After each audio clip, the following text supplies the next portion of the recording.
என்னத்தா ஓட்டு போட்டிங்களா? ஆமாம், இப்போ உனக்கு தான் ஓட்டு போட்டேன். எதில் தான்? ரெட்டலையில் இலையில தானே எப்பயும் நிற்ப தம்பி அப்படின்ட்டு போயிடுவாங்க. தலையை போட்டு சொரிஞ்சிட்டே இருக்காது. இது ஒன்று. ரெண்டாவது, சகோதரி சொன்னாங்க மிஸ்ஃபிட்டாக இருக்கும்னு.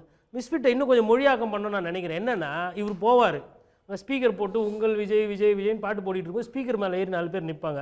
அப்போ மைக்கு நீங்கள் செங்கோட்டையன் கிட்ட கொடுத்தீங்கன்னா, கழக தொண்டர்கள் அறிவு கூர்ந்து ஸ்பீக்கரில் ஏற வேண்டாம் இறங்க வேண்டும் அப்படின்னுவார். அப்போ அவங்க தொண்டர்கள் என்ன சொன்னாங்க, ப்ரோ வைப் பண்ணுங்க ப்ரோ வைப்பு அப்படின்வாங்க. 77 வயசு, அங்கே 17 வயசு, 60 வயசு வித்தியாசம் இருக்குது நடுவில். 1 2 கிடையாது. இதெல்லாம் புரியணும். அப்புறம் அங்கே போய் பக்கத்தில் என்ன ஐயா, நம்ம ஐயா புஷி ஆனந்த் இருக்காரு, ஆல்ரெடி 84ன்னு போட்டு தலையை போட்டு பிச்சுக்கிட்டு இருக்கிறாரு. அவருக்கு நிகரான பதவி. வட்டார வழக்குங்க வட தமிழ்நாட்டில். தவறு சொல்லல. இப்போ நான் இப்போ எங்கன்னா இப்போ சிவி சண்முகம் கிட்ட கடலூர், திருவண்ணாமலை, நீங்க பாண்டிச்சேரி அந்த பகுதியில், விழுப்புரம் பகுதியில் இருக்கக்கூடிய ஒரு வழக்கு. எனக்குமே வட சென்னையில் வந்து வாழைப்பழம் வராது, வாழைப்பழம் தான் வரும். அதை நான் தவறு சொல்லலை, நான் ஏத்துக்கிறேன், அதை ரசிக்கிறேன். இதுல என்ன சிக்கல்னா, எங்க தலைவர் இட்னாந்து போறது எம்மாங் கஷ்டம் எனக்கு தான் தெரியுன்ற அந்த தலைவலி இல்லை.